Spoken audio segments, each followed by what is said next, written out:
финансови стимули за научни колективи, работещи с бизнеса и за предприятия, внедряващи наука. Подготовка и защита пред европейските институции на самостоятелна оперативна програма наука и образование. Стимули за развитие на икономическата дейност от академичните структури, насочена към внедряване на научните им постижения и умения. Държавно съфинансиране на проекти по европейските програми с допълнителни стимули за научно изобретение и достигане до български патент. Държавна подкрепа за следващ етап на развойна дейност в резултат на успешно завършен европейски проект. Разработване на стъпки за привличане на бизнеса. Проектно финансиране на изследванията, зависимо от националните икономически и обществени приоритети. Укрепване на фонд научни изследвания и иновации, възстановяване на финансовите нива от 2008 година. Нашите политики са насочени към икономическия растеж. Държавна политика на ускорена технологична модернизация и иновационно развитие на страната ще бъде водещата ни цел. Преосмисляне на стратегията за научни изследвания на Република България с дефиниране на принципите за устойчива национална научна политика и за стратегическите й направления. Създаване на обществено-държавни структури, работещи по методите и методиките на Форсайт, Делфи, интернет мониторинг. В тях участват с 1/3 компетентни представители от държавната администрация, бизнеса и научната общност. Създаване на постоянно действащ консултативен съвет по наука и технологии към министър-председателя, контролиращи работата на Фонда за научни изследвания и иновации. Политика, стимулираща сътрудничеството между Българската академия на науките, Селскостопанска академия и университетите. Политика за развитие на университети от изследователски тип. Политика за обновяване на научната инфраструктура в Българската академия на науките, Селскостопанска академия и държавните висши училища и нейното ефективно използване. Политика, свързана с съхраняване на българската национална идентичност като една от най-старите цивилизационни структури на Европа. Политика на разработване на национална програма за посткризисно икономическо развитие на България и за преодоляване на демографския срив. Политика на диалог и стимулиране на връзка между научните изследвания и реалните потребители на интелектуални продукти, индустриален сектор, земеделски производители, високотехнологични услуги. Политика на подпомагане на прякото международно сътрудничество между българските научни организации и авторитетни европейски и световни научни институции. Политика за разширяване на двустранното научно сътрудничество. Политика за сътрудничество по изграждащите се регионални и европейски научни мрежи.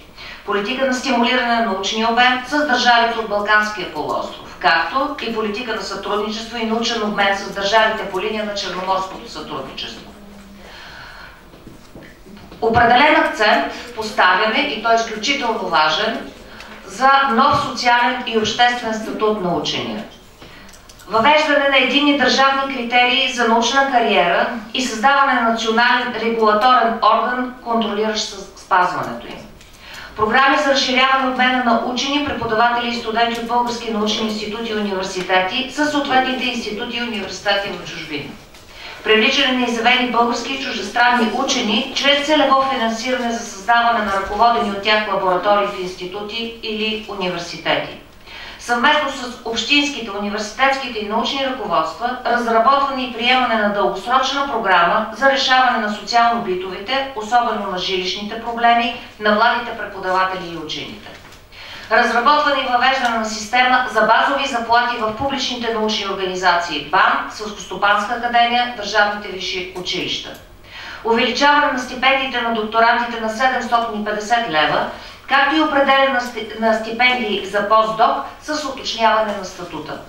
Програми, свързани с повишаване качеството на докторантската степен. Стимули на възможностите етап от подготовката на докторанта задължително да преминава и през научни институции. Друга. Програма за осигуряване с жилища на учените, като дългосрочната ни цел е обновяване и ново изграждане на кампуси с жилищни сгради, общежития за учени. Програми, стимулиращи завръщането на българските учени и работата им по конкретни проекти. Това в най-общи линии, уважаеми дами и господа, са аспектите на една бъдеща политика. Виждате, че ние представяме пред вас и политики, които считаме, че е крайно необходимо да бъдат приети от едно бъдещо правителство след 12 май, за да се развиват двете области, за които става въпрос – висшето образование и наука. Благодаря за вниманието и очакваме вашите въпроси. Да, и аз благодаря на професор Ваня Добрева. Тук съвсем наскоро бившият министър-председател каза, че неговите опоненти нямали програми и затова вадили само компромати. Вие чухте, мисля, че един доста задълбочен проект, който изобщо тотално опровергява тези твърдения. Моля за вашите въпроси и становища същевременно. Член кореспондент Бучков. Уважаеми дами и господа, драги колеги, аз ще бъда съвсем кратък, имайки предвид това, което чухте. Освен това, в един плик съм ви раздал въпроси, по които съм вземал отношение през последните 10-15 години на различни форуми и срещи. А тези, които повече се интересуват, имаме издадени 2 книжки, но в ограничени тираж за развитието на висшето образование през 21 век и една друга, която дава така по-популярна представа за едно виждане как се развиват научните изследвания по какви закони. Но искам само следното да кажа. Сериозните партии, дори в Европа, разработват така наречените си управленски програми. Това са изключително сериозни и дълбоко разработени проекти. Те се работят дълго време преди изборите, с участието на експерти, на специални форуми и така. Документи, в които освен цели, задачи, се разработват или предлагат и механизмите, начините за изпълнение на задачи. Така че след като евентуално се завземе властта, да няма лутане, но веднага да се пристъпи към действие. Но на всички не е известно, че управленските програми не се четат. Предполагам, едва ли ще има някой да твърди обратното. Те се четат обикновено от партийните централи, от депутатите, и то от не от всички, кандидат-депутатите, не всички, и особено на конкурентните програми. Затова много важно е в предизборния период, какъвто се намираме сега, да се извадят основните акценти от тия управленски програми и в много кратък и ясен вид да се представят на широката общественост, не толкова на специализираната аудитория. И в тази връзка аз приветствам и браво на работния колектив, който е подготвил този кратък документ. 2 страници. Той беше преварят по-кратък. И едновременно с това препоръчвам, след като окончателно се оформи то още утре, да се размножи в няколко хиляди бройки. И дори мога да кажа, че това нищо не струва. Тази листовка, 5000 броя струва 50 лева. Дайте сега да ги съберем за 5. Най-малко 10-15 хиляди бройки и да се наводят висшите училищни бани. Явно не всички ще ги четат. Някои ще ги оставят на бюрото. Но неминуемо ще се загледат, особено въпросите, които ги интересуват. Това е вече като практически подход за представяне не толкова на управленската програма. И аз дори бих нарекал, че пред изборите се разработва и представя на широката обществена платформа. А платформата е нещо съкратено, ясно, с акценти и така написано, кратко и ясно, че да се разбира от по-широката публика, макар и някои части да представляват интерес за определени социални и други слоеве. Това ми е предложението и няколко думи по някои основни акценти. Проблема с финансирането. В експозицията на Ваня Добрева беше казано доста, но трябва да имаме предвид, когато се срещаме и говорим и при публичните изяви, че проблема на академията не беше от неразбиране за ролята и значението на академията от управляващ. А дълбоко го твърде, дори айде публично да не го доказвам. Интересите бяха изключителни спрямо имотите на академията.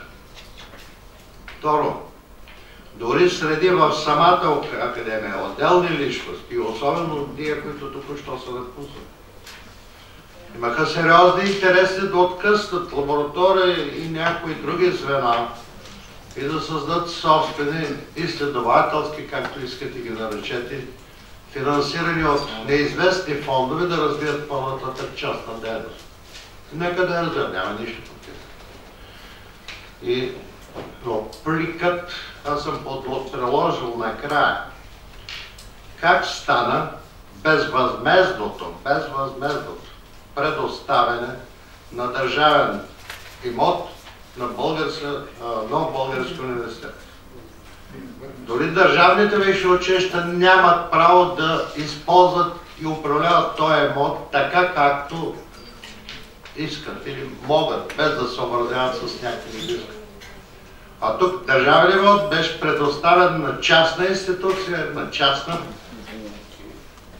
който може дори да го продава. Докато на държавните висши училища могат само да стопанисват и управляват държавния имот. Моля ви се, обърнете внимание, така че да не смятаме, че това са неразбирания, феодални старци и така нататък.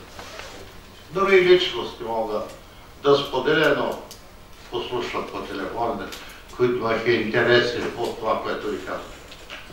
Второ, студентските такси.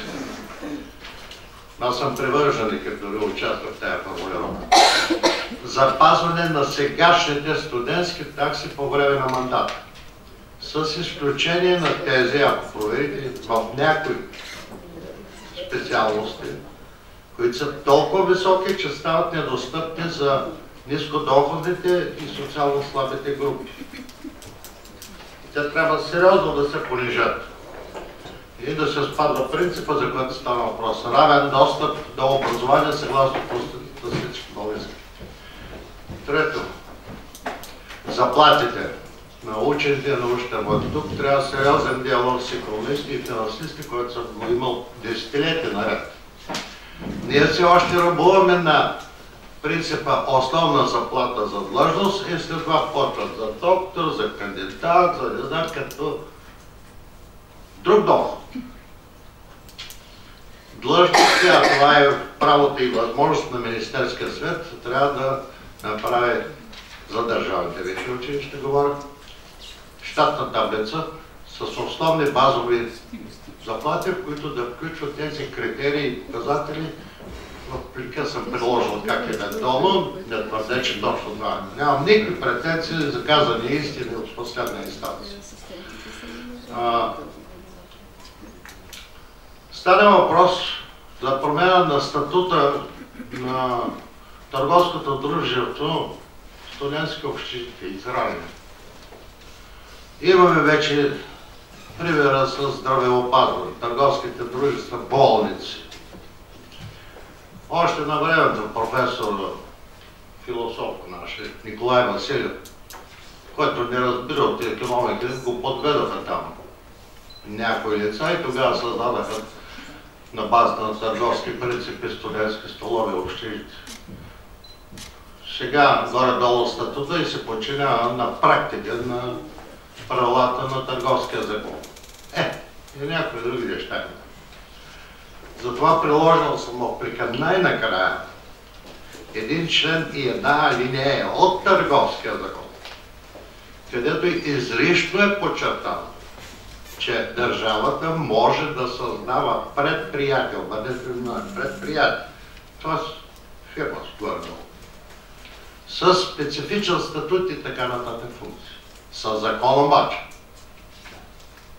И затова предложението, това недобре го казвам, е със закон да се създаде предприятие държавно, студентски столови, общежития и ясно да се формулират функциите. Много дишам дълго. Добре. Нека тук трябва да влезем в диалог с икономисти и финансисти, на които съм вече в полет, и да седем на една сериозна дискусия и след изборите да определим и да така закон. Би могло, това малко да се разшири, но едва ли е полезно това да се включи като раздел в закона за висшето образование, ако се правят промени. Така. Какво е следно? Много сте точен, но Не, последно. малко по-компактно. Проблема университети и колежи. Колеги, в плика съм предложил една моя визия за колежи. В България, в момента, съотношението между студентите в университетския клуб и в